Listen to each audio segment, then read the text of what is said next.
that. Oh, there we are. Yay. Here we are. Well, it appears to be 2 o'clock, and welcome everybody.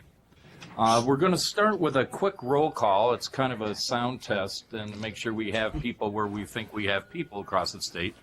So as I go through the sites, I'm looking for a brave soul who will speak up and we'll see the camera go on you and just kind of give us an idea if you have some folks there, if everybody's in a good mood, if it's sunny or raining or something like that. So let's go out to Bennington.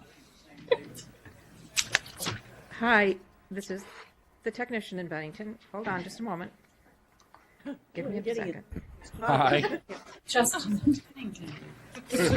All right, so things look really good in Bennington. The town I used to live in, Brattleboro, please. Hello. Hello. This is a technician in Brattleboro. We don't have anybody here. Nobody's in Brattleboro yet. Well, hopefully they'll arrive soon. All right, moving along. I feel like Brian Williams. Let's hear some good news from Lindenville. We're all here. All here. All there. Could some of you drive down to Brattleboro, please? After we go to Bennington. Okay. Let's hear from our folks in Middlebury. Hello. We're here. How come they look like the same faces that I saw 3 other locations? Not fair. Oh, that's Montpelier. What about Middlebury? There's Middlebury. Middlebury's there. Good. Good to see you all. Yeah. And I think we went to Montpelier. No, that's Middlebury. There's We Montpelier. don't have to watch ourselves. That's St. Albans. Well, good to see you too. Okay, Randolph Center. Oh, there's Rutland. Randolph Center. Hi. It's showing Montpelier. Okay. That's not us. Not us. That's Randolph. Randolph, hi. Hi. St. Albans. Hi there. Hi. We're here. There's someone else Okay, here. that's good. And White River. Oh, there we are. We're still waiting on the tech in White River, and we're here in Williston. So hello, everybody. So I hope we didn't miss any of you. You did. You did. Who did we miss? Rutland. Thanks. We missed Rutland? Yeah. There are 2 of us here. Oh, well, that's good. Yay. Hi. Thank you, the 2 of you. Twice as many as Bennington. Yay, Father Justin. Well, anyway, to get things underway, my name's Neil Robinson. I'm Secretary of Convention, and I have the honor of kind of hosting today's session along with Canon Lynn Bates, because our good bishop is goofing on, he's on sabbatical and couldn't be here, so I'm his fill-in. He may regret that. But this is really an important day because it's I think the best presentation of the business agenda items that will come before convention. Let me give you a little bit about the format we have planned for today. We're going to have a presentation on the diocesan budget, and then we're going to have a presentation on nominations and resolutions. And at the end of each, so I'd ask folks to hold their questions till the end, we will have a short question and answer time period. And so that we don't have everybody trying to get into this system all at once, we'll go Bennington down to Williston and finish up. So that's kind of the format. And if we get through this in short order, Canon Lynn has said that she's willing to do her one-woman version of Godspell, where she goes through the whole show, start to finish, and so we have that to look forward to if things go quickly. So with that as an introduction, did I miss anything? No. Okay, good. we're going to begin with prayer. So I look to Canon Bates for the opening prayer. Let us pray. In lives where love has been born this day, thanks be to you, O God. In families where forgiveness has been strong, thanks be to you. In nations where wrongs have been addressed, where tenderness has been cherished, and where visions for earth's oneness have been served, thanks be to you. May those who are weary find rest this night. May those who carry great burdens for their people find strength. May the midwives of new beginnings in our world find hope. And may the least among us find greatness, strength in our souls, worth in our words, love in our living. Amen. Amen. Thank you, Lynn.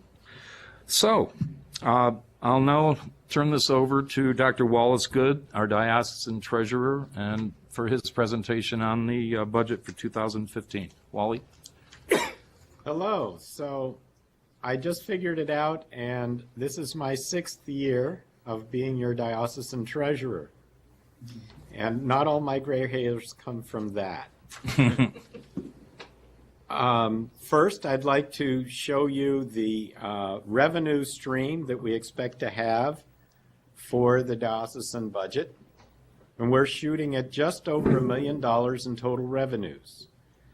As usual, most of that money comes from the ministry support from congregations.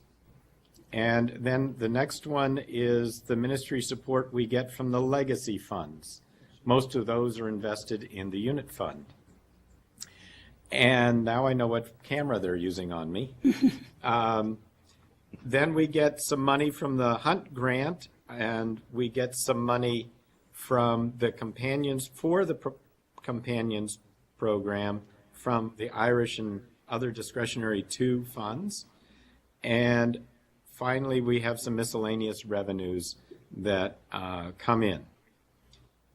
The next piece of information is what these items include. So we have the Ministry of Congregational Support, and then we have the Ministry of the Saints Legacy Giving, and then we have sources from grants. The 15% formula was developed in the 2006 convention, and that continues to cause an overall reduction in diocesan revenues and in the individual amounts parishes contribute, though one parish may or may not have a slightly larger or smaller amount in any particular year. There is a cap of 10%, so that no year can be more than 10% more than was contributed in the prior year. If it goes down 15%, of course, you get the full 15% down. In the area of the Saints' legacy giving, we have investment income, including all of that is for restricted uses. There has been a gift reallocation from this set of income, and so that will have a small effect on the 2015 budget. And that was used for the Starings Guarantee in 2014. And finally, we expect the major grant to be $40,000 from the Hunt Fund. In revenue, in distribution of these resources, we have, again, slightly over $1 million in distributions. And most of that is used for the ministry supporting congregations. And this is the DMST, the Diocesan Ministry Support Team. And that is about 66% of the budget. Then we have small amount that is used for the ministries of formation. Most of the money that goes for formation we are now managing through the Alleluia Fund, we'll see later. The Ministry for Communication, and this is just the things like the cost of the website and some other technical things having to do with communication. The communications minister is part of the diocesan ministry support team. Last year, when we first instituted this ministry, it was part of this group. So now this is smaller, and the ministry support team is a pinch larger. The ministries of Rock Point, 12% of the budget, and the ministries of the diocesan bishop's office and the wider TEC. And so I sort of did that exploding graph to try and show you how they share the revenues. There are 5 groupings, as we've already noted. Congregations, formation, communication, Rock Point, and the bishop's office and the wider TEC. In congregation support, the ministry support team, there's a 2% COLA. This is calculated on a formula. It was also created in the 2006 convention, and it just run the formula on the information that comes in from the government on the cost of living, and we get a number. We're also, as I mentioned, adding the communications minister to this group. In formation, the remaining parts are primarily, there's postulants are paid for through formation, and there's a postulant process fee that helps contribute to that effort. And then the 10 support that every congregation is available to have stewardship information, and our membership in the 10 system has to do with that. In communication, our primary goals in the present 2015 budget and the end of the 2014 period has been improved web presence, and we hope that you've begun to notice the changes in the website and other web-related information. The other is telecommunications, and this is an example of that today. So this interactive TV is being paid for out of this part of the budget. Also, telephone conferencing of various committees also falls into this group. This is becoming more and more important as we try to make it easier for committees to meet without having to drive so far, and makes membership in committees hopefully more expansive because we make it easier to join in. In Rock Point, there's office support for the diocesan office located at Rock Point. All the fundraising costs that have to do with the Alleluia Fund and other fundraising efforts are covered out of this group of line items. And the property manager for Rock Point Properties also is situated here. Finally, the bishop's office and the wider TEC, we plan to continue our 15% pledge to the Episcopal Church. The next thing about the budget is that if you look at the two numbers I mentioned, the amount that we're planning to use for distribution is slightly larger than the amount we have estimated for revenue.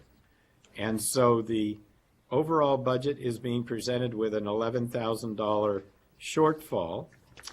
We expect that there are several items that are going to adjust through 2015 that will allow this to net out to zero, but we do not expect any excess from the 2015 budget. So we do believe that with very tight control, this will come to zero, but because various items change over the year, we're not exactly positive where those monies would be at this point in time. We have very good ideas of where that money is going to come from, and we believe it's pretty strong that we will have someplace in the neighborhood of about a $15,000 savings over the 2015 that would wipe this out. But at this point, we're trying to create stuff that's all the way forward into next year. Insurance is the biggest item that may be changed. The next item is the Alleluia Fund. And this year's target is going to be about $65,000, of which we hope to raise $55,000 from the Alleluia Fund Easter Appeal, and that continues on through the whole year. We're about $53,000 right now from that appeal to date in pledging for 2014. So we think 55,000 is a reasonable target for 2015. And then there are the fundraising events, and we're hoping about $10,000 might come from that. So that's how we would come to that. And then the distribution of that money would be as shown below. And I highlighted the all ages formation because the $8,500 that was to be expended in 2014 never got expended because the committee is just being formed. That was a whole new project begun last year, and it's now coming to fruition. And so they'll be able to use that $85,000 pot of money to $8,500 pot of money for 2015. So it's not necessary to find extra money for them in 2015 at the present time. And then finally, something that was asked for very firmly last year is the diocesan ministry support team and staff salaries. I've highlighted the salaries for 2015. This includes that 2% COLA that I mentioned before. And then you can see that it's a fairly complex series of benefits that also goes along with each position. And all the benefit packages are there. The only person who gets an equity allowance is the bishop, because that person is the only one who is in a liturgical situation that is similar to local parish priests. And that equity allowance only applies to him. So that's it in pretty short framework. So I'm wondering if people have specific questions they'd like to address at this time. And at this point, I'll jump in. We have a short period for questions. I'm sure we're not going to be able to answer everyone's questions today, but I will remind you that a week from today at 2 o'clock will be the first of 2 conference call-in sessions where the folks presenting will be available to answer your questions. And the next one is Tuesday, October 14th at 7. So between now and next Sunday, this presentation, the recording of today's event, will all be on the website, and we will have distributed materials through the convention emails so that you'll then be able to study these numbers, read through all the resolutions, and we'll have 2 conference calls where you can actually ask your questions then. So I apologize if we don't get everybody's questions today, but with that as a backdrop, let's go to Bennington and see if anyone there has any questions. I just have please one. speak up. Is this loud enough? Yes. Okay. I just have one quick question. I'm not particularly good at reading the economic stuff. On the page where you show the salaries or the compensations, the line for salary, does that mean their stipend? Yes. Like, I'm really only familiar with clergy compensation, but it says salary, and I'm assuming that means their cash stipend. That's correct. The salary is different than any benefits that go along with it. So they're The not. clergy receive compensation for various things as well.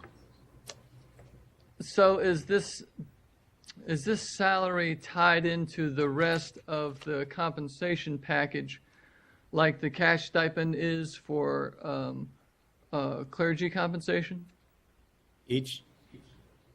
Not exactly, because clergy compensation has a housing allowance involved. It Right. has they do get medical insurance, as you can see. They do get Medicare that we have to pay. There's a group life insurance policy. There's a pension plan. The bishop is the only one that gets what might even be close to housing, and that is that equity allowance. Right. And finally, there is a reimbursement built into the medical insurance plan, a little bridge, because the amount of the program that we are getting through the Episcopal Church now and the church insurance company, the insurance committee chose a program that is less, it's different than what we used to have. And there is a little balance in there to make it more equitable. There's an amount that each person needs to contribute into the medical expenses, but there's a little safety for each one. And that little line there towards the middle that says maximum medical reimbursement, that has to do with that safety. This year, it was $10,000 because there's a new person in this group now that wasn't there in 2014. That money is scheduled for $10,000, so it's put into the benefit portion of the line items. That would be line item number 10 when you look at the line item budget. And if it's not used, then it just rolls in to help cover this 11.5 right now from last year. Presently, only $1,500 has been used all year by all people for this program. So we have $8,500 available from this year towards this money right now. Now, by the end of the year, that may be $6,000, but there's going to be some money coming from that, and that helps us with that bottom line that I mentioned before where it's showing a shortfall. This is one of the places where we may be able to make that bottom line even out. If I could just add something to that, I think, Justin, to your question, the 2015 and 2014 salary amounts are for those people who are ordained on the diocesan ministry support team. It includes their housing allowance as well. And the bishop is the only one in church-owned housing, as Wally's mentioned, and that's why he gets the equity allowance. Okay. Okay, can we move to, I'm sorry. No, that makes sense. I was trying to, because some were, I figured, clerical, some were non-clergy, so I was trying to apples and oranges and trying to get them on the same page. Thanks, guys. Right. We understood when we presented this that it's a very complex thing to understand, and so this is the whole spreadsheet. I can't say I understand it, but I am at least that much closer, and that's good enough for now. That's great. Thank you. Could we go to Brattleboro for any questions? I don't have any questions. No questions. All right. I just want to say. Wait, sorry. Just want to say that without the projected budget, which just came on the screen about a minute and a half ago, it was even harder to understand. This is helpful. Thank you very much. Okay. I'm sorry about that. Lindenville? Any questions? No questions. All right. Middlebury. I have a question for Middlebury. Good. This is Susan McGarry from Middlebury. And is the 2% COLA what's going to be recommended at the convention for congregations as well? Yes, and that resolution is coming at the last resolution we're presenting today. Okay. So and that the was insurance, the insurance that you mentioned. Okay, go ahead and talk. That was a definite plan that the diocesan ministry support team and the clergy should be getting the same COLA. That wasn't true when I first took over as treasurer due to different dates that those calculations were done. Now they're done on the same date. When you mentioned something about insurance, was that what you just described, that we haven't been using the reimbursement plan to the max, and so there'll be some left over, or is there something else different happening with insurance next year? We also found out after we produced this budget that our insurance plan is going to be slightly less than of an increase than we thought it might be. Okay, thank you. All right. Still on the issue of the medical insurance on that, can you explain why there's such a wide discrepancy from $5,482 to a high of $24,519 for insurance, medical insurance? Families, some people are on an individual plan, some people are on a family plan, some people are part-time employees, some people are full. That's not it. You're right, but part-time don't have a medical benefit. It really is based on the size of family. Their family plan, two-person or single. But I'm looking down at the bottom one, $24,519 for annual medical insurance premiums? Yes, that's a family plan.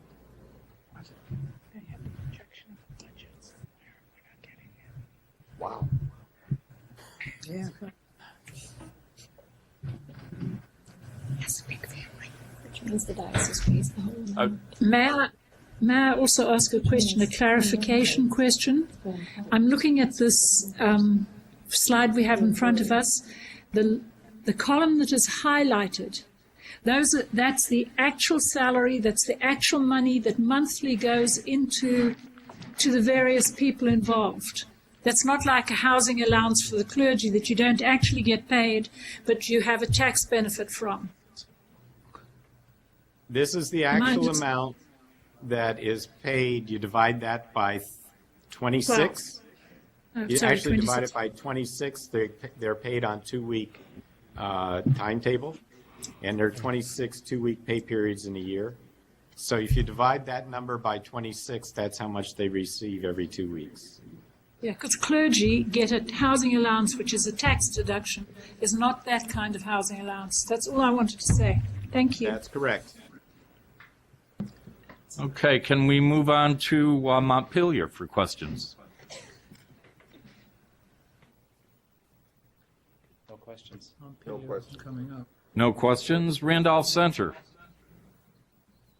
Hi, Susan. I have one question. It's not us. That's Montpelier, but Well, You're Randolph. We anyway. see you. My question is, I may have misunderstood, but I thought that the Alleluia Fund target 65,000 and the Easter Appeal is going to be, approximately 55,000 is the target. Did I miss where the other 10K is coming from in that Alleluia Fund? Is that the carryover from 2014? No, that is what we hope to do with the golf tournament and other fundraising events is $10,000. Okay, just other fundraising events, including the Yes. Open. All right. Thank you. all right. Let's go to Rutland. No questions. No questions? St. Albans? Yes, I have one. The email to come with the various reports. Will we be getting a breakdown on what Stirrings of the Spirit has done this year? Yes. It's in the pre-convention. I don't know. I- Go ahead. No, you can do it. There is a Stirrings report in the Pre-Convention Journal that was distributed by email last week. Oh, okay. Any other questions in St. Albans? White River, I believe, is now online with us.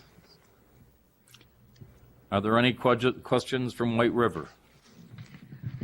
We just got the slide for the first time just about 2 minutes ago, so we're really running behind. Okay, well, in case you didn't hear, I'll repeat. This information will be distributed to all delegates and alternates, et cetera, to convention this coming week. And we have a call-in or a conference call session scheduled for a week from today at 2 o'clock where folks can dial in and ask their questions. There's a follow-up call on October 14th at 7 p.m. So I'm sorry you're behind. We appreciate your patience. And finally, Williston. Anyone in the room here? Well, that's great. Thank you, Wally, for the presentation and answering these questions. I believe now you're going to walk us through a diocesan narrative. So this is an ad, a poster to look forward to a new thing. And this is going to be more like a video presentation, and it's going to be called the Diocesan Narrative.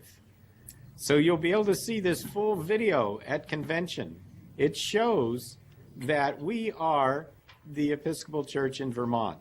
Here is a preview.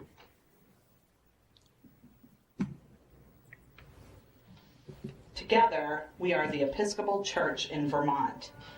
Set on a majestic landscape where deep rivers cut the mountains into rich valleys. We come from villages, towns, and cities. We are all about industry, human industry.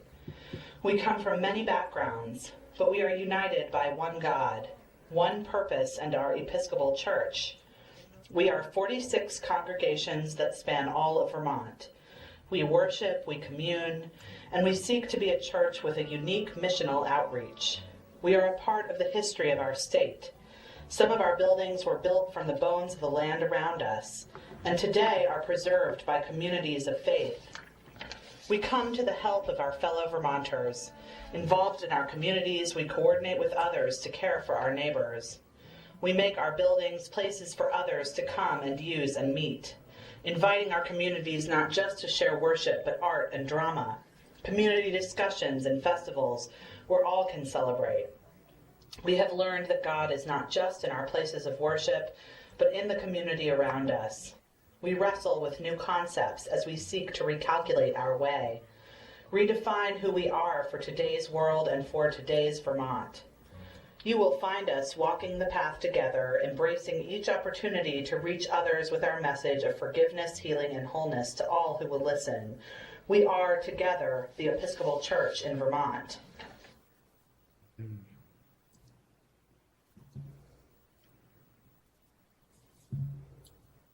Well, that's something to look forward to at convention. Thank you, Wally.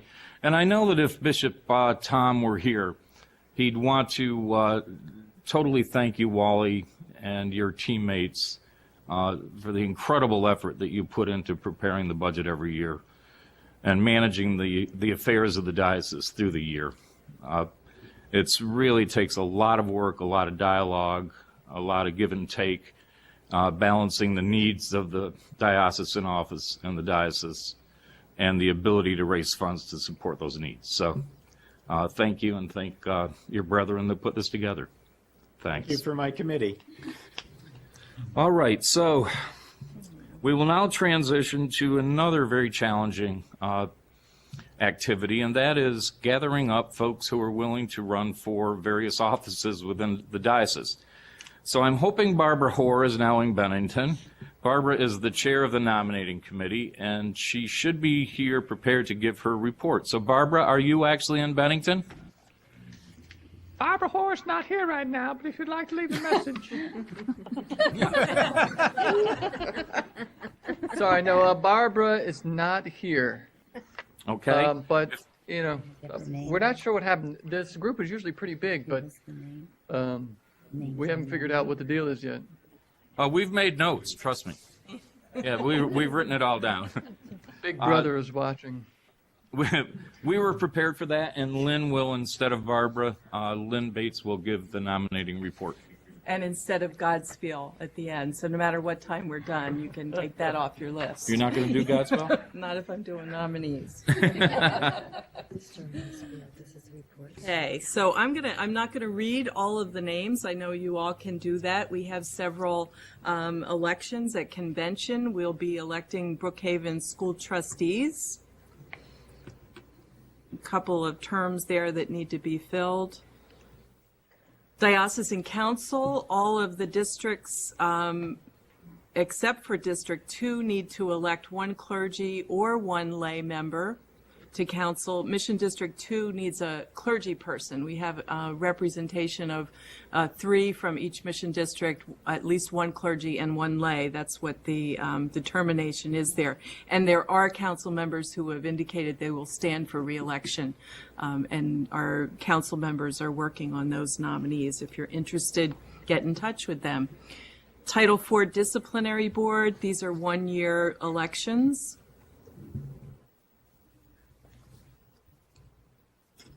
General Convention alternate, will be electing 4 from each order. We have 4 nominees, 4 clergy nominees. We currently have 3 lay nominees. Looking for another one there, and certainly anyone is welcome to stand for election. Financial Oversight and Audit Committee, 1 to be elected from each order. Provincial Synod, we have a couple of terms to fill, unexpired terms to 2016, lay and clergy. Rock Point Board, there are some vacancies there or positions to fill. Rock Point School Trustees, I think. It's not. Standing Committee, 1 to be elected from each order. And Trustee of the Diocese, we have 1 to be elected for a 7-year term and 1 to fill an unexpired term. If you or anyone you know are interested in running for any of these offices, you could be in touch with either myself or with Barbara Hoare. People can be nominated from the floor of convention. We ask for any nominations from the floor at convention. It's not unheard of that we'll get some that will come in before the day of convention. And that's it. Wonderful, thank you.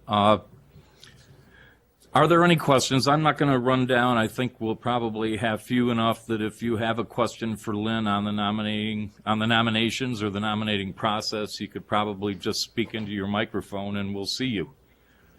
So please help yourself to ask Lynn questions. About nominations. Yes, well, or Godspell.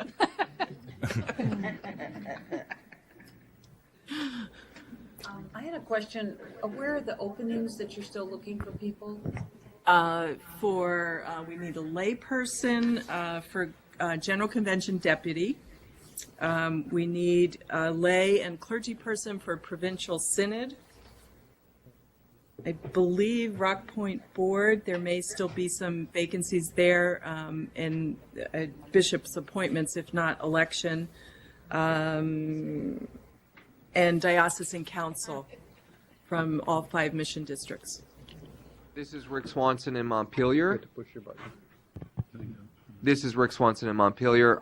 Earl Cooper Camp, the rector in Barrie, has put his name in for council representative from District 2. Thanks, Rick. For both those in Lyndonville and District 2 as well as here in Montpelier. Very good. Any other sites wish to place names in nomination or ask questions? I think Lindsay Huddle, who asked the first question, is placing her name in nomination for all of those open positions. We are doing really well, so I wish you would do a little performance at the end. No, you don't. Because now it is indeed time to transition to the resolutions that thus far we know about that will be brought forth for vote at convention. I'd now like to turn this over to Reverend Linda Maloney, who is in St. Albans. She serves as the chair of the Resolutions Committee. So, Linda, please. Sure thing. Hi, everybody. We have just 2 resolutions to present. Lynn, you've got slides, I believe. I do. Yes. So the first one comes from the Earth Stewards Committee. You see the the summary, and Susan Gratz is here, and she's going to speak to that and explain a little bit of what's involved. About to push this? No. This resolution is one that the Earth Stewards have been talking about for some time. And we see it as a two-pronged kind of thing. There are health issues surrounding both the manufacture and the use of polystyrene products. And also, of course, it is environmentally kind of a no-show, except it shows up too much. It is not biodegradable, and it is very costly to recycle because in the products that we get, for example, our coffee cups or the clamshells, they take up so much room, but they weigh so little that it's very difficult to economically recycle this product as it would come to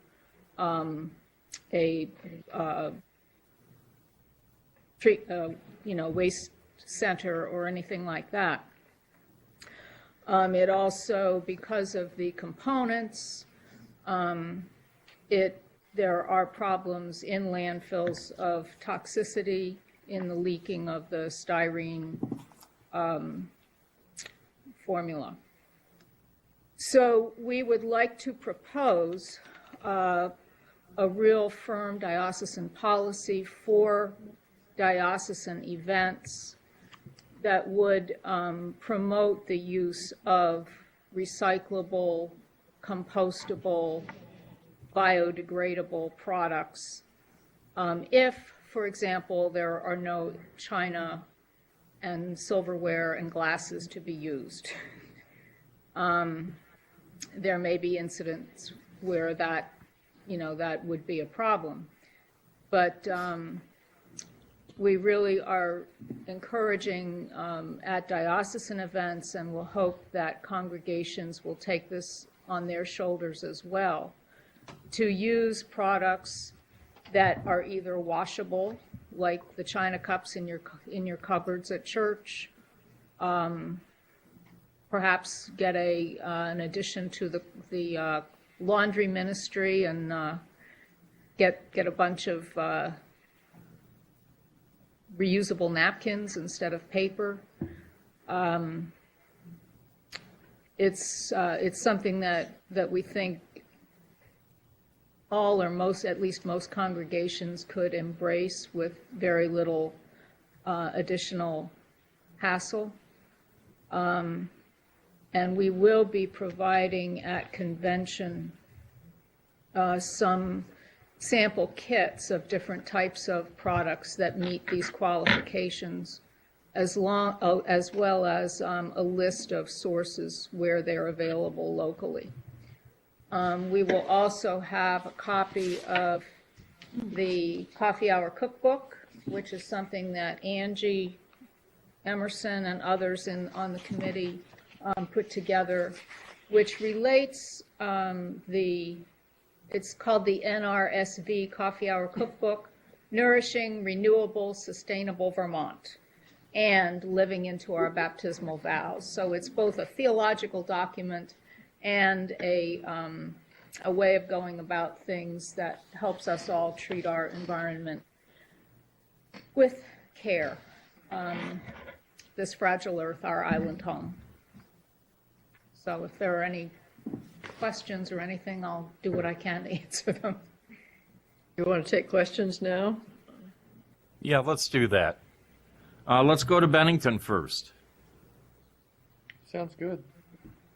No questions? You guys questions? No questions. No questions? All right. Brattleboro? Nobody's there, is there? Yes. Oh, we do have people in Brattleboro now. Good. Brattleboro? I'll take that as no questions. Lyndonville, any questions on this resolution? We're good. We're good. Middlebury? We're good. Can we send the napkins that need to be laundered up to the diocese? They don't have to go in your washing machine either. Montpelier. We're good. We're good. All right. How about down Randolph Center? Sounds good. Rutland? No questions? St. Albans?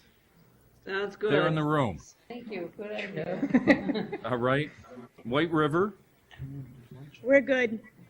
and Williston. Anything here?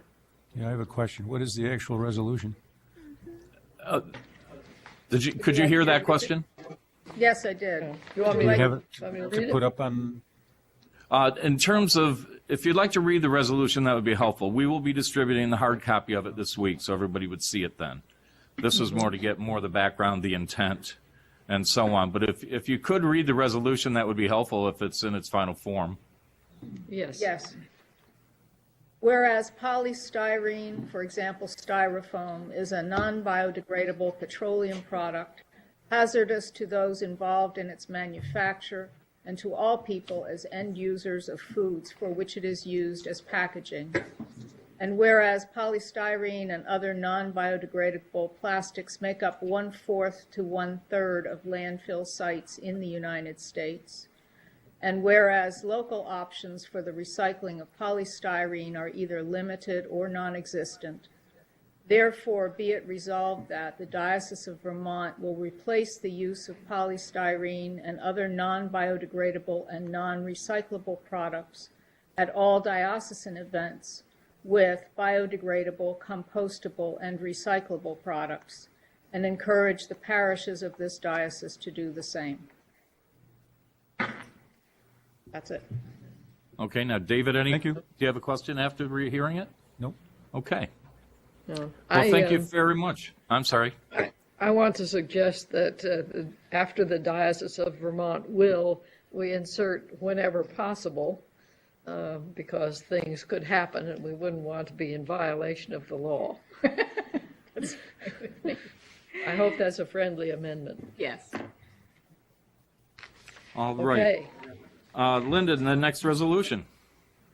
The next resolution is the very popular annual favorite on establishing minimum clergy compensation. And for this, I'll call on Wally Good. Who is here in Williston? Yes. Hello again. I will read you the resolution, which is probably the simplest way to bring this forward. So this will be a resolution adopted by the 2014 Diocesan Convention on establishing minimum clergy compensation.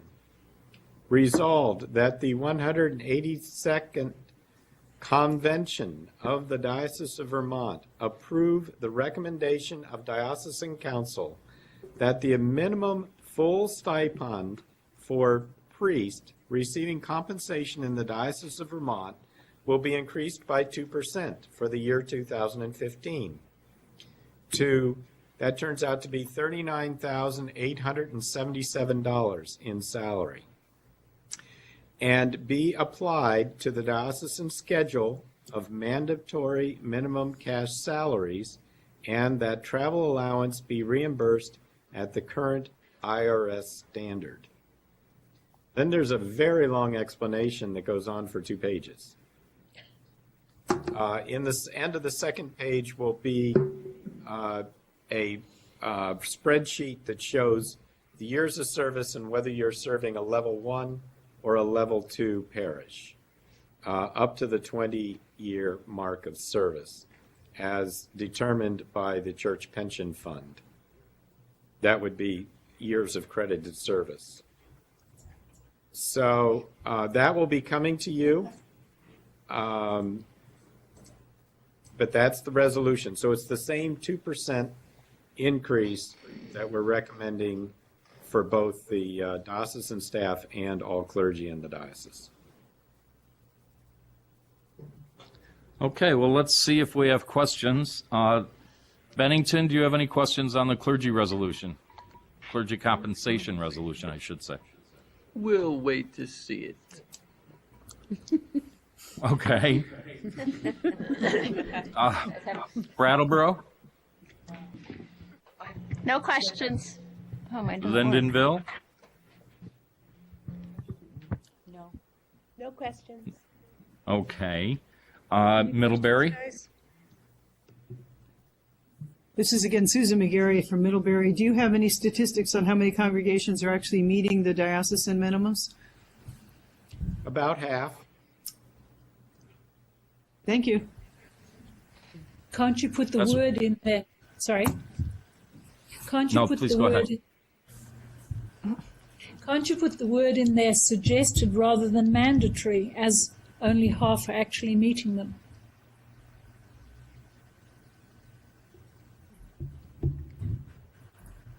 I think that the canon that this is responding to sets it as a mandatory minimum. So the mandatory minimum salary for a person who is fresh out of, or their first year of ever being a priest, would pretty well be set. How priests manage the follow-on years is probably where the variation occurs. Some parishes respect the COLA but don't respect the increase in year of service.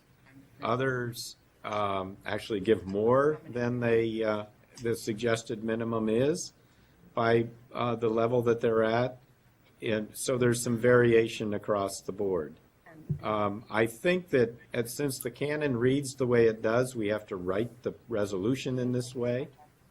I do believe that this is all going to be reviewed as part of this major look that Bishop Tom has arranged on all aspects of diocesan life.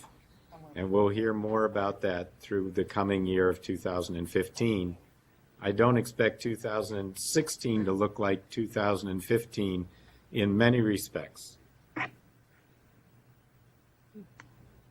Thank you, Wally. Any other questions in Middlebury? If not, we'll move on to Montpelier. This is Duncan Tingle on Montpelier. I still can't, and I go to Margot talking, if 50% of the dioceses are not complying, I mean, of the parishes, why do you come, it can't be sustainable. Therefore, you're making a resolution that is going to fail. It doesn't seem to make good sense. I just broke the set, I guess. That sounded more like a comment than a question, but certainly worthy of comment at convention when this resolution is brought forward. Are there any other questions or comments? Not in Montpelier. If not, Randolph Center. No. Okay, Rutland.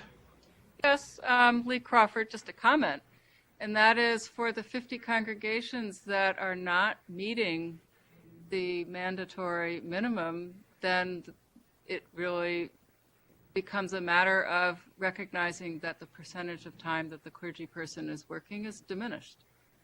So that if the congregation is not able to meet the minimum of a full time, then and they're able to meet an 80%, then the amount of time that the clergy person works would be adjusted downward accordingly in order to meet the, I mean, responding to Duncan's comment, this is part of the reality check here that if it is unsustainable, then congregations have to look at the amount of time that the clergy person is expected to contribute, understanding that of course, there are emergencies and time can go over, but I mean, it's a reality.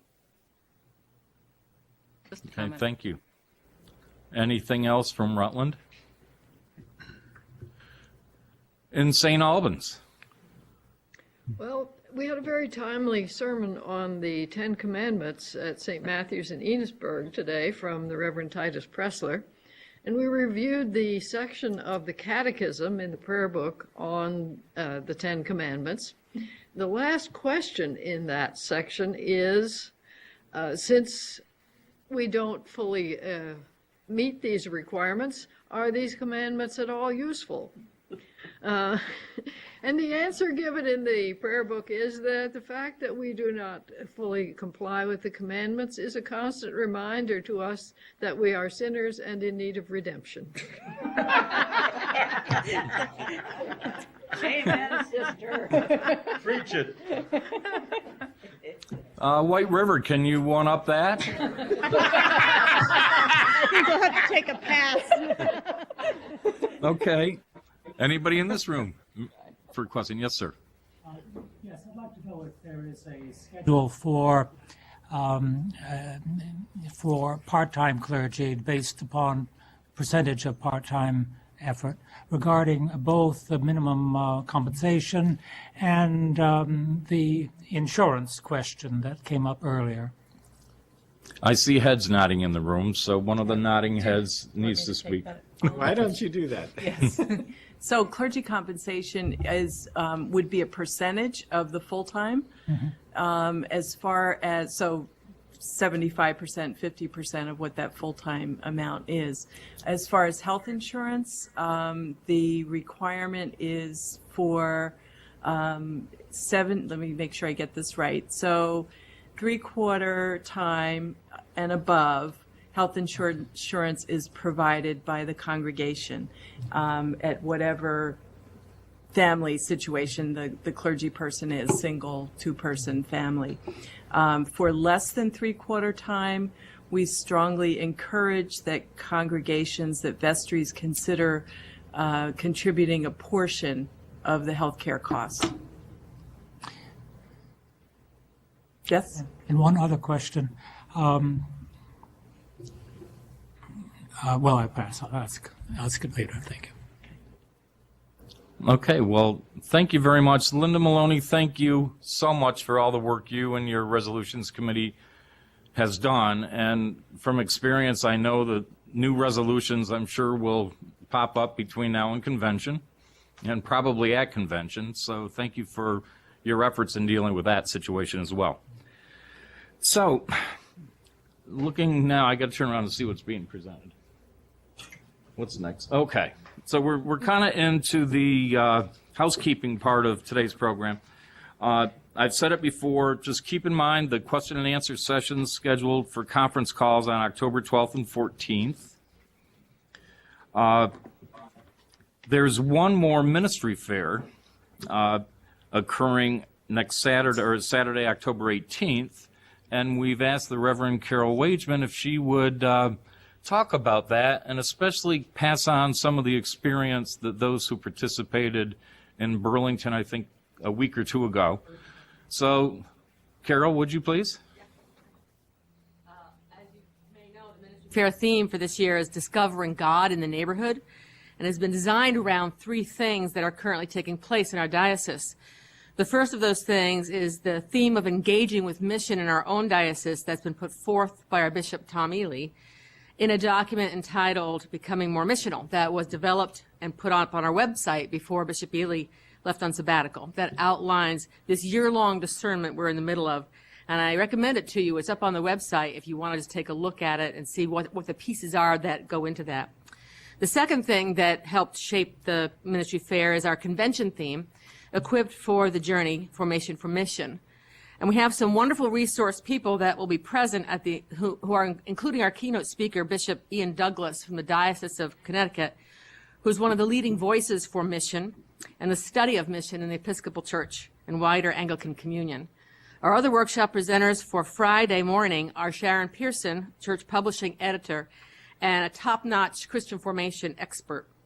Julie Lytle, executive director of the Province One, and then the Reverend Chris Hingley, who's the former rector for the Petra schools in Zimbabwe, Africa. He's now an ambassador for the Petra schools, and he's coming here, and he'll be doing a workshop and available to other people. Then the third thing that has informed us is this book, Missional Joining God in the Neighborhood, that Bishop Ely distributed to clergy and diocesan leaders earlier this year, as a provocative way of looking at the question, what is God doing out in the wider world that we don't always notice because we don't stop to look through a different lens than the one we're most familiar with in the established church? So if we were to ask 3 different people what mission meant to them, it's likely that we would get 3 different answers. Mission is a word we bandy about, but we don't often stop to think very deeply about what it means.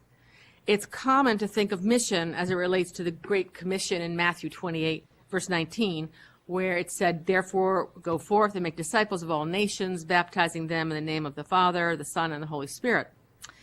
This is a concept of mission that's been predominant in the 19th and 20th centuries as it shaped the mission and evangelistic movements of the time. But Alan Roxburgh in this book challenges that notion a bit and suggests that perhaps we should take a look at Luke, the Gospel of Luke, chapter 10. And in this reading, the first 12 verses, Jesus is also talking about mission by sending out 70 disciples 2 by 2, and he instructs them to take nothing with them except what they have on their backs. This puts them in the position of not having all the answers and not even having what they need to live. They will have to depend on the hospitality of the strangers they will meet. He tells them to live among the people and eat what they eat, physically work alongside them in their daily lives, learn from them, and build relationships with them. And as they did, Roxburgh suggests, they discovered God at work in the world and in themselves, the disciples, in ways they didn't expect before they went out to look with new eyes and a different perspective of how God might be at work in the world. So our planning committee, which is an outstanding committee, by the way, thought we might try that approach to this year's ministry fair, going out like those 70 disciples to see if we could discover what God might be up to in the neighborhood. Not necessarily those typical things we think of, like food shelves or homeless shelters or social service programs, but where else might God be at work among us in ways we don't even notice because our lens might be too narrow? So that's what we're doing in discovering God in the neighborhood. We're sending ourselves forth for a brief time in groups of 4 to see what else God is up to in the neighborhood that is right outside our church doors. And rather than looking to bring people in, trying to attract them to what we know and are comfortable with, we are seeking to send ourselves out to discover what we haven't looked at before. Last week, we held our first ministry fair at St. Paul's Cathedral in Burlington. Our going out and our coming back is wrapped in liturgy all day. In a way, our going forth becomes the homily, something we experience and in which we participate directly. Once everyone comes back from their adventure, we share a liturgy lunch modeled after the dinner church model. Last Saturday was a beautiful fall day, and about 27 people went out for nearly an hour and a half and walked the streets of Burlington. We went without any preconceived notion of what would be found.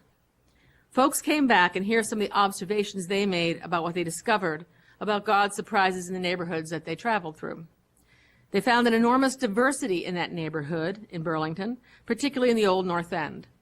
It is a community within a larger community, where the many different cultures that are clustered there refer to themselves as New Americans. Their yards particularly show off sustainable gardening, growing native foods from their original countries, and making things beautiful. Walking slowly together led to being treated differently by those who were encountered along the way. Connections were made with strangers through something as simple as sitting on a swing or talking to those who were walking dogs. There were pockets of witness that ranged from one person who was promoting her passion about the subject of gun sense to larger groups of people who were gathering to advocate for the National Alliance on Mental Illness, and still others who were gathering for a walk for JUMP, the Joint Urban Ministry Project. There was celebration of the artistic creativity in this community and the brightly painted doors on some of the homes in the Old North End that were vibrant and visual physical signs of the vitality going on in that neighborhood if you stop to look. Then there was the personal observation that looking for goodness just helps us feel good. It was a gift of discovery and spending time together pondering the mission of God out in the world that offers a different lens of considering where the church, as we have always known it, fits today.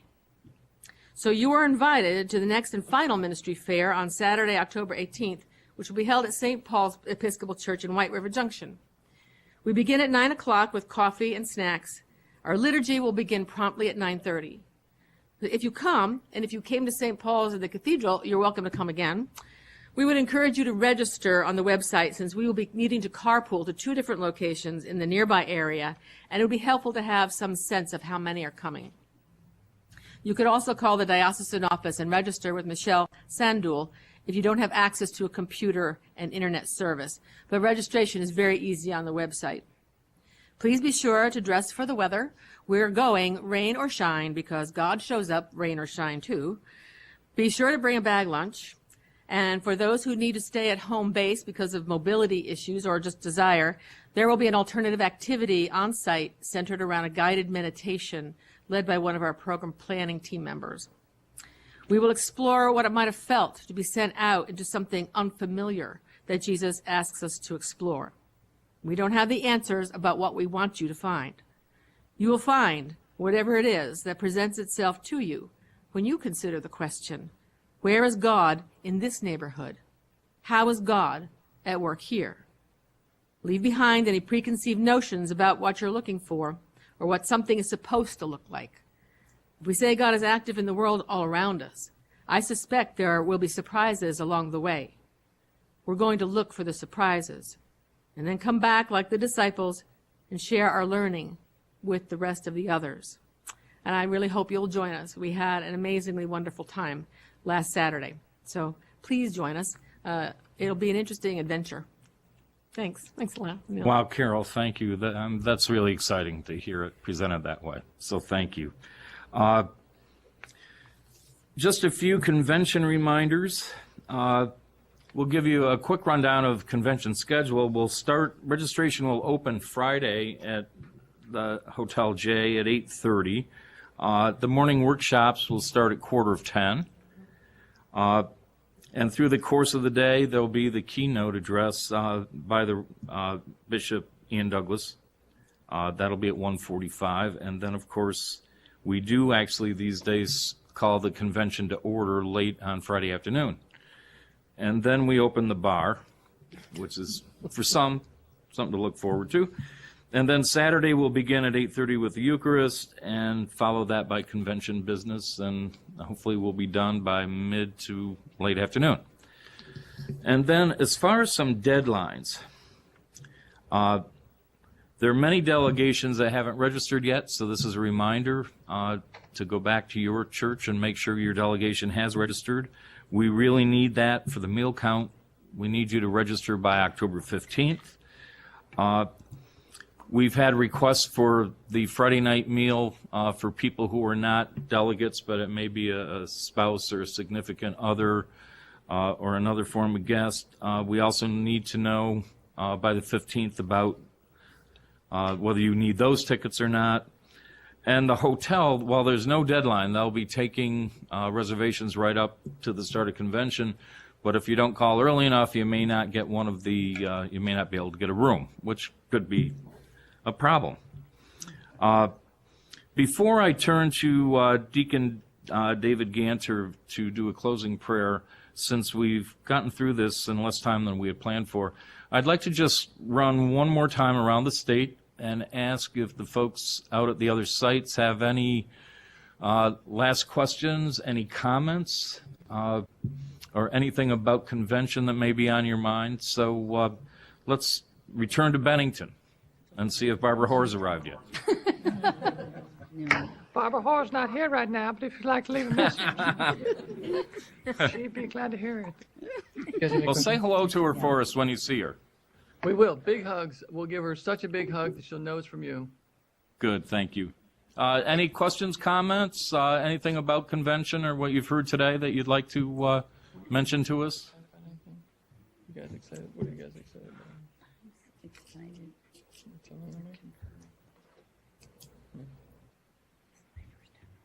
It's her first time around. She's a little nervous about speaking into the mic, but she's excited, but she doesn't want to tell you quite what it is. I'll tell you at convention. She's going to tell me later. Okay, good. We look forward to that. Brattleboro. We're looking forward to convention. Thank you. Good. Yeah, maybe one question. Can you hear me? Yes. Try to. Oh, so yeah, first time. This will be my first time, and what would you kind of tell first timers in terms of I don't know, importance or what to really kind of be aware of. And I'm here today. I've received the material on the emails and everything, but any kind of top things we should know or something? Convention Well, 101? One thing I would point out very practically, I'll be doing a Convention 101 program during the lunchtime on Friday. So I'll walk you through what That's happens good. at convention. Oh, So that will help you. But, yeah. you know, I've been around enough to know that you should come with an open mind and look to be educated and inspired on Friday. And then look to worship in the morning and then, you know, contribute to the doing of diocesan business. So that's how I would respond to that. Lynn, do you want Thank to you. add to it? Perfect. Okay. Thank you. You're welcome. Lyndonville. I have a question. You? Go ahead. Go ahead. I'm interested to know, my first convention was last year. It was totally amazing. This is Diane Montague, and I'm interested to know how worship will be formed and shaped this year, if there's any information on that. I mean, we've talked a lot about business. I just would like to know if anybody knows about music and worship. When I introduced Carol Wageman earlier, I failed to mention that she's the chair of the program committee for convention, and she's doing a fabulous job. So I'm going to have her answer your question. Yeah. The worship is being designed right now by a little separate committee headed up by Reverend Susan Oladal and her worker bees. And Friday evening there'll be it'll be something during our convention call to order, which will be a very short liturgical piece leading into the bishop's address. And following the banquet, there'll also be time for an evening compline, according to the New Zealand prayer book, hopefully out at one of the fire pits. And if it's really raining, and we can't use the fire pit, we're trying to locate a room in the building that will have a fireplace that we could gather around. The worship on Saturday is going to be a contained Eucharist on Saturday morning, beginning at 8:30. 8:30 will be the worship. Last year, it was kind of wrapped all through the entire convention, and we weren't able to manage that this year because of a lot of other factors. So that's how it's being designed. It will be a Saturday morning Eucharist, where we will be also renewing our baptismal promises. The clergy will be renewing their ordination vows. There'll be the blessing of holy oils for congregations to take back. And so it'll be, you know, as well as the Eucharist. Our preacher will be Reverend Bishop Ian Douglas. And so does that answer your question okay? That's how it is designed. I was wondering if you were going to have any like paperless music or that sort of thing this year. Well, right now, by default, it may be paperless because we don't have a musician for that we've located that will be willing to play gratis up there, who can also bring their own keyboard, and they don't have a keyboard up there at JP. So the worship committee is working that out, but we did begin talking about paperless music. And relying on some very strong singers in the diocese to help lead us along. So we'll be very creative in how we do that, but that's where it is right now. Thank you. And Susan Oladal is, I think she's in Sitting the... right next to me. Yeah, we were going to say. Are you nodding your head, Susan? I'm here. Yeah. Yeah. Did I say it okay? I did not plant this question, although Diane is sitting right next to me. I don't think she was aware. Yes, I was. And here in Lyndonville, there are a number of planners from the worship team right here in the room with us. So yeah, what you said is just fine, Carol. We're still working on the music aspects, though. That hasn't been settled yet. So Diane, if you're volunteering, we might find a spot for you. Thank you. Thanks. Okay, well, thank you, Lyndonville. Middlebury. We always hear something from Middlebury.